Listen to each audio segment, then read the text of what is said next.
এখন থেকে কোনো প্রতিষ্ঠানে একটা বাচ্চা জীবনে একবারই ভর্তি হবে, সারা জীবনে তার আর পুনর্ভর্তি হওয়া লাগবে না। বিষয়টা ক্লিয়ার করে শুনেছেন আপনারা, যে একবারই ভর্তি হবে। প্রতিবার ফাইনাল পরীক্ষা দেওয়ার পর আবার যে একটা ভর্তি হতে হয়, এই ভর্তি আর কোনো দিন হতে হবে না। এবং আমাদের সরকার আমাদের প্রজ্ঞাপনে বলেছে যে পুনর্ভর্তির নামে কোনো রকম কোনো টাকা পয়সা নেওয়া যাবে না। এখন কেউ কেউ বলে যে ভাই ওই যে পুনর্ভর্তির নামে টাকা নিবে না, কিন্তু বিভিন্ন নামে বেনামে অজুহাতে তারা তো এই টাকা ঠিকই নেবে, বছর বছর তো আমাদের কষ্টটা ঠিকই হবে। সে ব্যাপারেও সরকার জানিয়েছে। সেটা সরকার ওই একই প্রজ্ঞাপনে উল্লেখ করেছে যে অন্য কোনো অজুহাতে বা অন্য কোনো নামে বেনামে কোনো রকম ভর্তি ফি পুনর্ভর্তি ফি কোনোভাবে নেওয়া যাবে না, একেবারে স্পষ্ট। এখন বলতে পারেন যে এরপরও কিছু কিছু প্রতিষ্ঠান বাংলাদেশে কেউ তো আসলে সরকারি নির্দেশ সময় মানে না, যদি নেয় তাহলে কি হবে?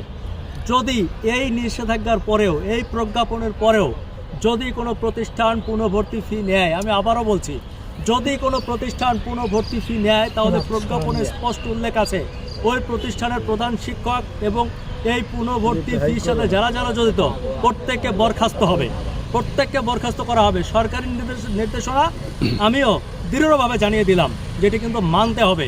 এবং প্রতিষ্ঠানের লাইসেন্স বাতিল হবে, অর্থাৎ ওই প্রতিষ্ঠানে ওই শিক্ষা নিয়ে বাণিজ্য কিন্তু এই দেশে আর করা যাবে না, এটি স্পষ্ট। তার মানে সরকার যেমন নির্দেশনা দিয়েছে তেমনি সরকার কঠোর হয়েছে।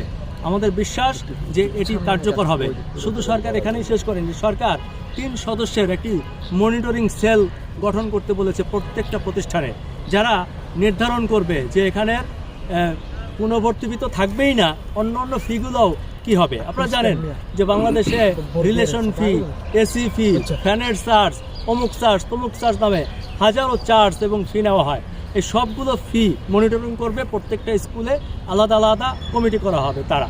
তারপরও আপনাদেরকে অভিভাবকদেরকে জানিয়ে রাখি যে প্রজ্ঞাপনের যে প্রজ্ঞাপন সেই কপিটা আপনারা সবাই একটা করে কালেকশনে রাখবেন। 11 পৃষ্ঠার একটা প্রজ্ঞাপন আছে, কারণ এই প্রজ্ঞাপনটা দিয়েছে, প্রজ্ঞাপনটা নিয়ম হচ্ছে প্রত্যেকটা স্কুলে এই প্রজ্ঞাপনটা রাখতে হবে। কিন্তু আমরা জানি কিছুদিনের মধ্যে এই যে প্রজ্ঞাপনটা, কিছুদিনের মধ্যে প্রতিষ্ঠান থেকে এই প্রজ্ঞাপনটা হারিয়ে যাবে। এই প্রজ্ঞাপনটা হারিয়ে কই যাবে? দেখবেন ওই প্রতিষ্ঠানের মালিক কিংবা কোনো শিক্ষকের বাসার বালিশের নিচে কিংবা খাটের নিচে, এটা আর খুঁজে পাওয়া যাবে না। সরকারে এরকম অনেক বিধিনিষেধ দেওয়া হয়, কিন্তু সেগুলোকে আর খুঁজে পাওয়া যায় না। এটা থেকে মুক্তির উপায় কি?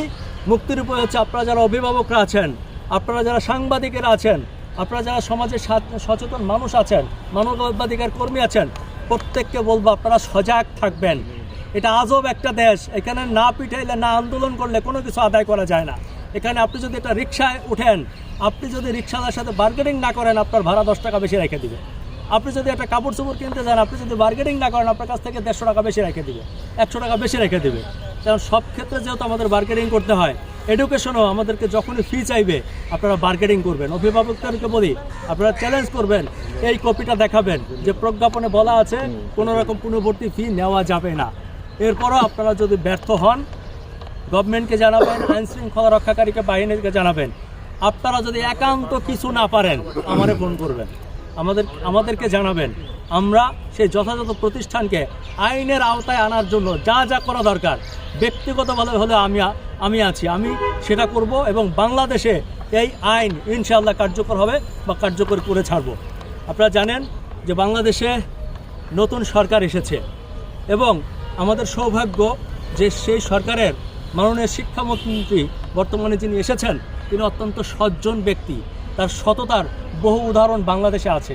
সবাই তাকে কংগ্রাচুলেশন জানিয়েছে। সোশ্যাল মিডিয়াতে দেখলাম অনেকে বলছে যে বাচ্চারা পড়াশোনা শুরু করো, ওই আগের মতো নকল করবা, ফেল করবা, অটোপাস করবা, ওই দিন কিন্তু আর নাই বাংলাদেশে। এখন কি করতে হবে যে আমাদের যে মাননীয় শিক্ষামন্ত্রী, উনি অত্যন্ত স্মার্ট, স্ট্রং এবং ক্লিন ম্যান হিসাবে আমরা জানি। তিনি নিশ্চয়ই সরকারি এই প্রজ্ঞাপন বাস্তবায়ন করে আমাদের দেখাবে। আমি বিশেষভাবে অভিনন্দন জানাই আমাদের শিক্ষামন্ত্রীকে এবং শিক্ষামন্ত্রীর কাছে প্রথমে দাবি জানাই যে শিক্ষাক্ষেত্রে এই যে বাণিজ্য, এই যে লুটপাট, এই যে অবৈধ টাকা নেওয়া, এগুলো চিরতরে বন্ধ করার ব্যবস্থা আপনি করেন। আমি আশা করছি যে ইনশাআল্লাহ আমাদের অভিভাবক যারা আছেন তারা এটির একটি সুফল পাবেন। আপনাদের সকলকে